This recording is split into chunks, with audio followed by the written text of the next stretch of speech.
Exam छूटे तो छूट जाने देना, बस छूटे तो छूट जाने देना, ट्रेन छूटे तो छूट जाने देना, ओपीएस न छूटने पाए, सब सही हो जाएगा। सही है नहीं सही है? ट्रेन छूट जाएगी दूसरी मिल जाएगी, बस छूटेगी दूसरी मिल जाएगी, लेकिन ओपीएस छूट जाएगी तो इनको रहने दीजिए, ये अपना काम कर रहे हैं।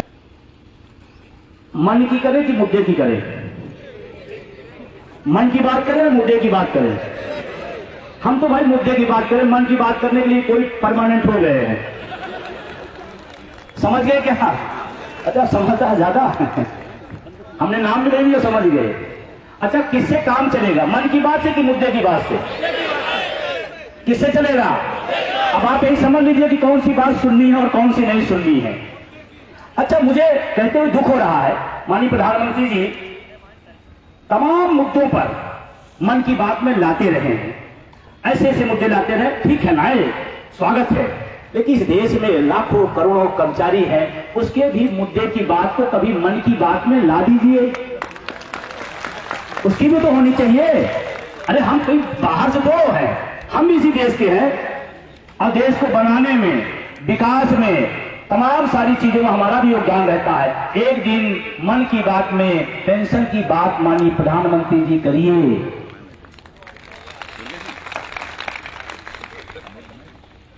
अब ये बात मैं गलत कर रहा हूं सही कह रहा हूं? अच्छा बताओ, जिस दिन प्रधानमंत्री जी कह रहे हैं आज इस मन की बात में पुरानी पेंशन की बात, पूरा देश का कर्मचारी लग जाएगा उसके सोशल साइड पर, यार कोई कम सुने तो आप इसको बाहर किए हैं। और अभी आप सबको एक बात मैं कहने जा रहा हूं, और हमको लगता है जैसे कहेंगे आपका दिमाग पूरा तरह हिलेगा। अभी एक अपार आया है, अपार कपार खाया है सही है कि नहीं सही है? अपार क्या कर रहा है? कपार खा रहा है। जिनसे पूछो अपार, पहले आधार, फिर अपार, फिर व्यापार, अगला कदम है। अपार इसीलिए बनाया जा रहा है कि अगला व्यापार करना है कि कहां कितनी छात्र संख्या है पता लगाओ, फिर बताओ ये निकम्मे हैं और इनको प्राइवेटाइजेशन कर दो। अपार के बाद व्यापार। अच्छा इतनी तेजी क्यों की गई व्यापार पे? तमाम लोगों को गेजुटी नहीं मिली, तमाम लोगों को बोनस नहीं मिले, तमाम लोगों की पदोन्नति नहीं हुई है। कभी विभाग ने इतनी तेजी दिखाई कि हमारे जिले में कौन लोगों ने पदोन्नति से बच गए? इतनी तेजी कभी दिखाई गई नहीं, बस अपार, जिसको देखो अपार। सही है गलत है? अपार के बाद क्या होगा? होशियार रहिएगा, हमारा काम है आपको इशारा करना, जो समझ में आता है वो बता देना, क्योंकि हम मन की बात नहीं मुद्दों की बात करने आए हैं। मुद्दा क्या है? पुरानी पेंशन। कितने लोग चाहते हैं कि पुरानी पेंशन होनी चाहिए? कोई ऐसा है जो हाथ ना उठाया हो? तो इधर करिए भाई, उधर करिए, हाथ ऊपर कर लीजिए एक बार आप लोग। क्या चाहिए? चलिए नीचे करिए हाथ। कितने लोग एनपीएस चाहते हैं? हाथ ऊपर करें। कितने लोग एनपीएस चाहते हैं? चलिए ठीक, वो बेकार है। कितने लोग खूबसूरत यूपीएस चाहते हैं? अभी अभी आई है, नहीं नहीं बिल्कुल ताजी ताजी। कितने लोग चाहते हैं यूपीएस? एक भी हाथ नहीं उठा रहा। फिर भी सरकार और सरकार के कुछ दरबारी संगठन उसकी तारीफ करते घूम रहे हैं। इतनी बड़े सभागार में एक हाथ भी नहीं उठ रहा। इसका मतलब no NPS, no UPS, only OPS, only. और ये इसकी मांग सीधी अटेवा करता है, सीधी मांग अटेवा करता है, सीधी मांग, और कुछ नहीं, और कुछ भी नहीं। यूपीएस का गजट आ गया, थोड़ा बहुत ध्यान से बातचीत आपस में बंद रखेंगे आप लोग भी प्लीज, मंच पर भी साथी लोग थोड़ा शांत रहेंगे। यूपीएस आया, गजट आया, कितने लोग पता है? गजट आया, ईमानदारी बताइए कितने लोगों ने पढ़ा उसको? एकदम ईमानदारी बताइए, कोई झूठ नहीं है, ईमानदारी बताइए कितने लोग पढ़ा है? और अगर नहीं पढ़ा है तो आपको पढ़ना चाहिए, क्योंकि आपके और आपके बच्चों की भविष्य का दस्तावेज रखा गया है नाश का, विनाश का। यूपीएस मतलब आप और आपके बच्चे के विनाश का दस्तावेज है, उसको पढ़िए प्लीज, सबको पढ़ना चाहिए। और एक बार में समझ में भी नहीं आएगा, 2 बार 3 बार और शादी करते समय जितनी बार आपने शपथ लिया था, वचन लिया था, उतनी बार एक बीवी लाने के लिए 7 वचन और पूरा भविष्य चौपट हो रहा है, को बार नहीं पढ़ेंगे। कितनी बार पढ़ना है? 7 बार पढ़ेंगे तो आधी बात समझ में आएगी। हम बता रहे हैं आपको, क्योंकि उसकी भाषा ऐसी लिखी जाती है कि आम आदमी उसको समझ ना पाए। 7 बार पढ़ेंगे तो आधा समझ में आएगा, आगे बढ़ेंगे तो पूरा आएगा। दुर्भाग्य से हमने पूरा पढ़ डाला है, कई बार पढ़ा है, इसीलिए हमको ठीक से नींद नहीं आ रही है। और आप नहीं पढ़े हैं तो आपको नींद आ रही है। अब आपको अच्छी नींद आ रही है, अच्छा खलल पैदा करने आ गए। आज नींद आएगी लेकिन भविष्य में नींद खत्म हो जाएगी। उसके टीवी डिबेट में जब वो आया था बजट के पहले, जब कैबिनेट ने पास किया, मैंने टीवी डिबेट में जितनी आशंका व्यक्त किया था यूपीएस को लेकर के, तब आया नहीं था, कैबिनेट ने पास किया। हमने सारी आशंका व्यक्त किया और जब बजट आ गया सारी आशंका हमारी सच निकली। जितनी आशंका थी सब सच निकली। क्या निकली? अब एनपीएस यूपीएस को समझना जरूरी है। देखिए और बातें होती रहेंगी, जयकारा जिंदाबाद नारे लगेंगे, लेकिन जो मकसद है उसको जानना जरूरी है। एनपीएस यूपीएस क्या है? पहला 2 चीज उसमें खतरनाक किया गया है। पहली बात मोटा मोटा समझिएगा, एनपीएस से भी ज्यादा खतरनाक यूपीएस है। मानते हैं? एनपीएस से भी ज्यादा खतरनाक यूपीएस है। उसको पढ़िएगा, उसमें मोटा मोटा मैं बता देता हूं आपको। पहला दस्तावेज है जिसमें लिखा हुआ है कि आपके साथ कोई विसंगति होती तो आप किसी के साथ कोई तुलना, कोई समानता नहीं कर सकते। मतलब समानता के संवैधानिक अधिकार को भी उसमें इंकार कर दिया गया है।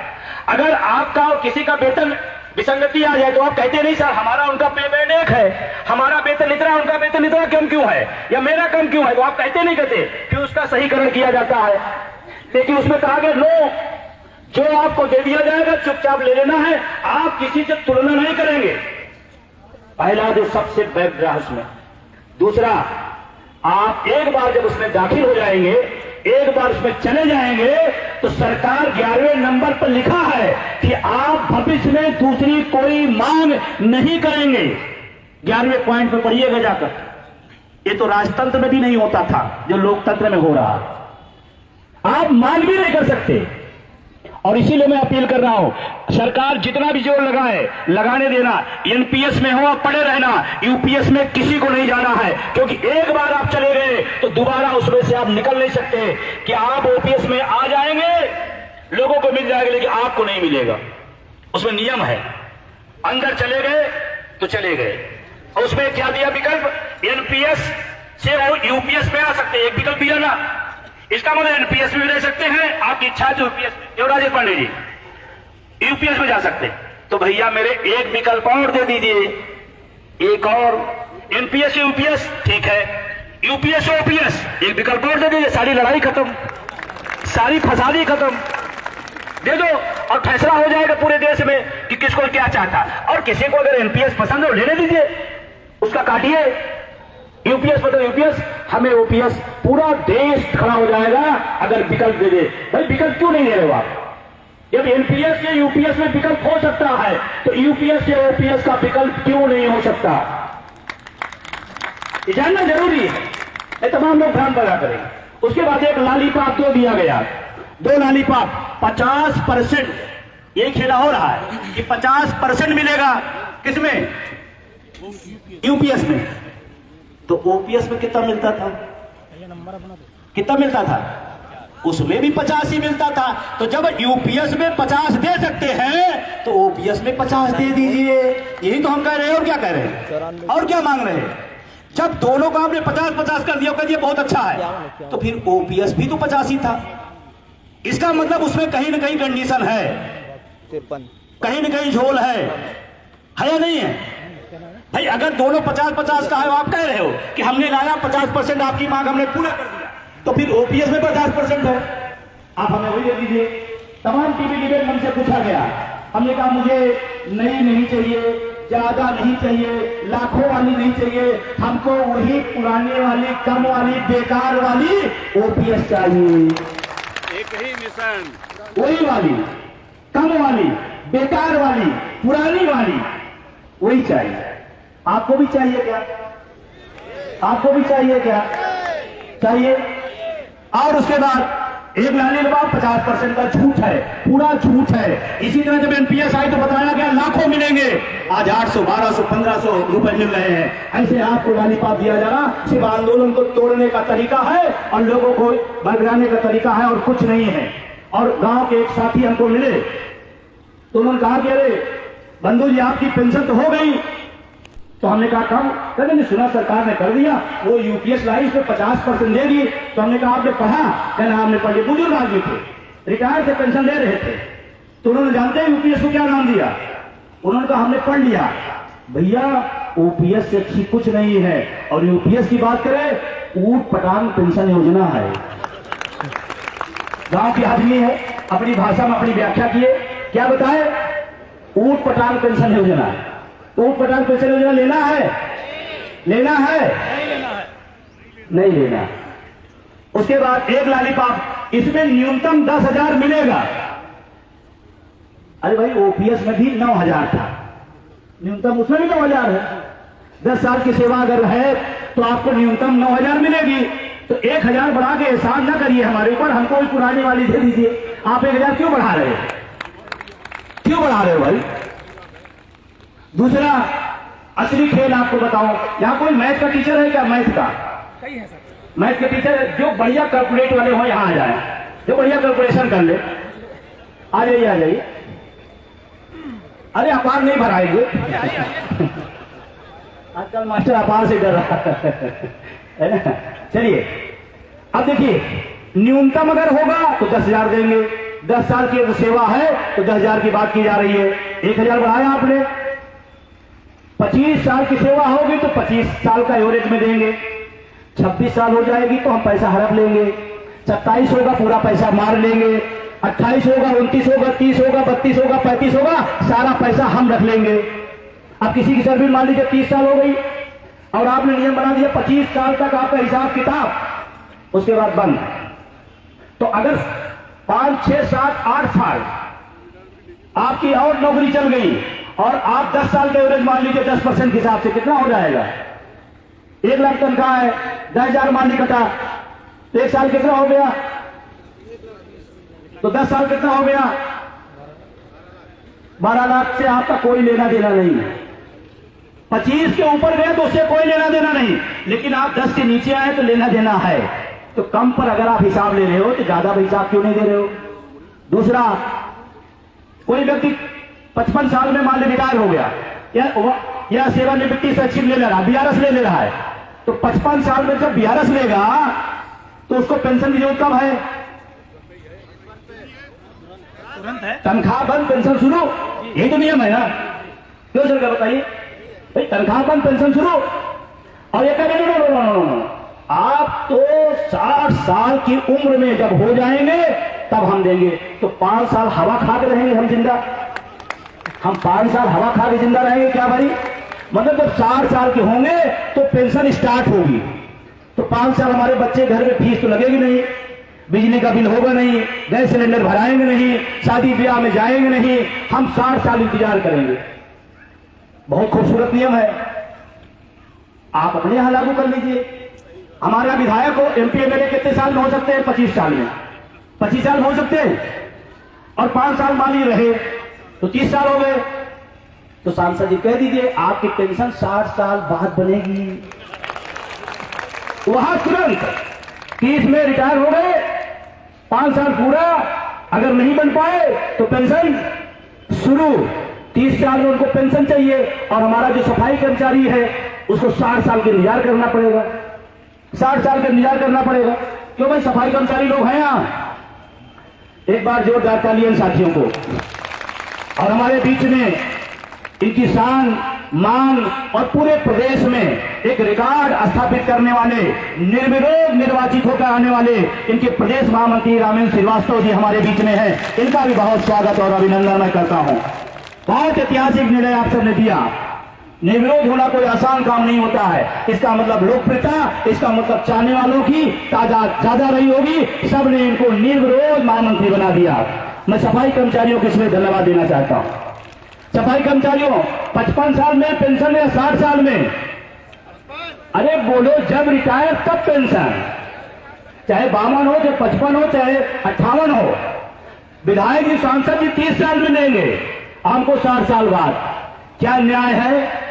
बोलो भाई, अन्याय है। ये बात आपको समझनी पड़ेगी और समझानी पड़ेगी, ये घबरा जाएगा। अब चलो, सबसे ज्यादा नुकसान इसका कौन झेलेगा? थोड़ा राष्ट्रवाद की बात कर ले। वर्तमान सरकार राष्ट्रवादी सरकार है, मेरे तो समझ में नहीं आती है, कभी नहीं आई। लोकतंत्र है, आप हमसे असहमत हो सकते हो, होना चाहिए, कोई दिक्कत नहीं, लेकिन मुझे नहीं है। अर्धसैनिक बलों को पेंशन ना देना, ये कौन सा राष्ट्रवाद है? कौन सा राष्ट्रवाद है? नेता 4 पेंशन लेगा, देश का अर्धसैनिक बल 1 पेंशन नहीं देगा, कौन सा राष्ट्रवाद है? मंच के लोगों गलत तो नहीं करो। राष्ट्रवाद तो है कि नेता न ले और अर्धसैनिक बलों को पेंशन बहाल करे, ये राष्ट्रवाद है, इसको राष्ट्रवाद कहते हैं। हम तुम्हारे साथ हैं, हम तुम्हारे साथ हैं, लेके अब रहेंगे। इनके साथ क्या होगा मैं बताऊं आपको। किन घरों के लोग जाते हैं अर्धसैनिक बलों में? किन घरों के लोग जाते हैं? गरीब गुरबा किसान मजदूर का बेटा फौज में जाता है, अर्धसैनिक बल बनता है, देश की सेवा का जज्बा लेके जाता है कि देश के लिए अगर जान कुर्बान करनी पड़ेगी तो हम जान कुर्बान कर देंगे, और नालायक सरकारें उनको पेंशन भी नहीं देंगी। ये है इनका राष्ट्रवाद। और जब वो लोग जाते हैं कश्मीर के बाद घाटियों में, वो तपती दोपहरिया में वो 0 टेम्परेचर पर वहां सेवा देते हैं, तो ज्यादातर लोग जब 20 साल का पेंशन व्यवस्था थी, उनकी 20 साल की सर्विस हो जाती थी, तो BRS लेके घर लगे आते थे कि चलो यार थोड़ा माँ बाप के साथ, परिवार के साथ, बच्चों के साथ थोड़ा समाज में घर में रह लेंगे। BRS लेते, पेंशन मिल जाएगा, फंड मिल जाएगा, घर में रहेंगे। आज इस सरकार राष्ट्रवादी उनके इस हक को बीमार दिया। अगर वो BRS लेके आएगा तो इंतजार करेगा 60 साल होने का। ये राष्ट्रवाद है क्या? ये कौन सा राष्ट्रवाद है? और सबसे ज्यादा BRS अर्धसैनिक बल लेता था, क्योंकि बहुत पीड़ा में रहता था, बहुत तकलीफ में सेवा करता है। आप हम उसकी दर्द को नहीं समझ सकते हैं, उसकी महसूस करिए। जब 0 टेम्परेचर होता आपकी हमारी क्या हालत होगी। हम 8-9 होने लगता है तो घर से निकलना बंद कर देते हैं, और वो 0 टेम्परेचर पर देश की सेवा करता है, और BRS लेके आएगा तो 60 साल का इंतजार करेगा। क्या न्याय है? बोलिए भाई। इसका मतलब सबसे ज्यादा इस व्यवस्था से BRS में अर्धसैनिक बलों को नुकसान होने जा रहा है, सबसे ज्यादा।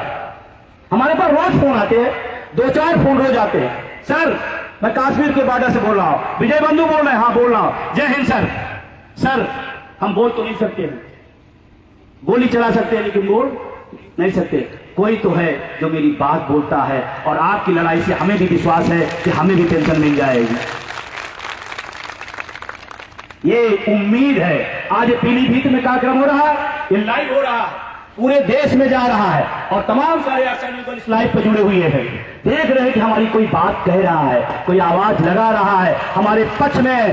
देश के अर्धसैनिक बलों की पुरानी पेंशन जोर लगा के, देश के अर्धसैनिक बलों की पुरानी पेंशन। मैं तो यहां तक कहता हूं हमारा 2 दिन बाद कर देना, लेकिन इस देश के अर्धसैनिक बलों को तत्काल पुरानी पेंशन की व्यवस्था देनी चाहिए, तत्काल होनी चाहिए। फिर क्या किया? कहा आपके लिए बहुत अच्छा किया है, हमने खूब सोच समझ के यूपीएस लाए हैं। पुरानी पेंशन मिलती थी 20 साल में, अब क्या कर दिए? 25 साल में। अब बहुत सारे लोग नौकरी नहीं पूरी होगी 25 साल, जब पूरी नहीं होगी तो पूरी पेंशन नहीं मिलेगी। मतलब 20 साल का ड्यूरेशन कितना कर दिया? 25 साल, 5 साल बढ़ा दिया। तमाम कारणों से तमाम लेट नौकरियां मिलती, तमाम सारे और कारण होते, तमाम लोग 25 साल सर्विस नहीं पूरा करेंगे तो उनको पूरी पेंशन मिलेगी नहीं। समझ आ रही बात? इसकी खामियां एक कहानी के माध्यम से आपको बताऊं ये है क्या, बाकी चीजें आप पढ़िएगा, थोड़ा आप भी पढ़िए। एनपीएस यूपीएस क्या है? एक राजा था, बहुत ध्यान सुनिएगा। एक राजा था, उसने राज्य में आदेश दिया हमारे राज्य की जितनी प्रजा है उसका एक पैर काट लिया जाए। अब राजा का आदेश, पैर कटने लगा। अब लोग काटे जा रहे, काटे जा रहे, काटे जा रहे। अरे कुछ देर बाद कुछ लोगों ने कहा यार पैर तो हमारा है, राजा क्यों कटवा रहा है? तो कुछ लोगों को यार ये बुरा लगा कि यार पैर तो हमारा है, जिंदगी हमको मिली है, ईश्वर ने हमको पैर दिया है और हमारा पैर कटवा देगा। तो कुछ लोगों ने थोड़ा सुगबुगाहट दिया, विरोध करने लगे। तो जब विरोध करने लगे बात राजा के यहाँ पहुंची, तो राजा के हाथ फौजी के साथ विरोध कर रहे हैं, तो उन्होंने क्या कहा, दोनों हाथ और एक पैर काटे जाए। फिर आदेश हो गया राजा का, फिर कटने लगा। तो जिनका कट रहा तो क्या करे थे यार, इससे अच्छा यही एनपीएस है और यही यूपीएस है। समझ में आई बात? मतलब इतना काट लो तो सब लोग कहें वही ठीक है, एनपीएस सिर्फ इसीलिए लाई गई है, इतना काट लो कि लोग खुद बोलने लगे और ओपीएस की बात भूल जाए। और जब तुलना करना, एनपीएस यूपीएस में तुलना नहीं करना, जब तुलना करना तो ओपीएस से तुलना करना। ये सरकार एक चालाकी से लाई है कि हम ओपीएस को पर्दे के पीछे कर दें। अब सारी दुनिया एनपीएस में अच्छा है, यूपीएस में एनपीएस यूपीएस एनपीएस ओपीएस भूल जाए। अरे धन मना वटेवा भूलने नहीं देगा।